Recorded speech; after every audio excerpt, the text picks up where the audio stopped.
We begin this evening with a TVJ News follow-up. The body of a man who fell to his death while working on a cargo vessel at the Kingston Wharves has been found. As Kirk Wright now reports, even as management expresses regret, the family of the deceased man contend that preventative measures could have been taken.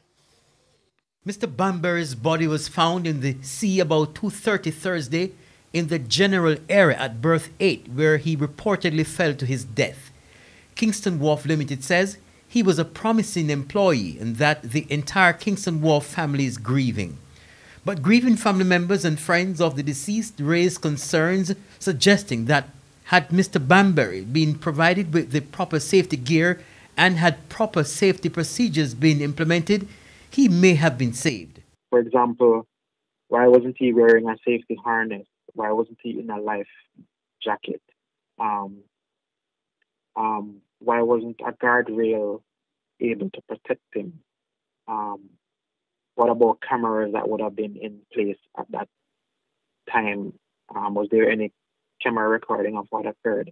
Kingston Wharf's Chief Executive Officer Mark Williams disputed the claims. He says records will show that there was a safety talk, which is usually done before operations like these. There are certain levels of safety. So the safety gears that are deployed by the terminal, the vessel itself would come with certain safety measures, including rails, etc.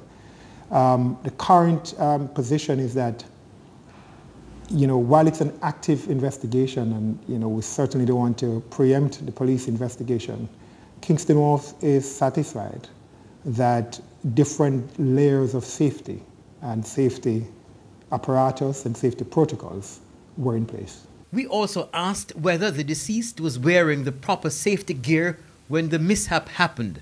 Depending on where you are in the vessel, you're given harnesses, you're given reflective vests, helmets, etc. All of the standard required safety gears for where Scott was working, the information is that those gears were provided. The investigation continues about what else could have been in place. Mr. Williams says Kingston Wharf did their best to keep the family informed about the progress of the investigation and that they are fully prepared to aid the police with all that's needed. Kirk Wright, TVJ News.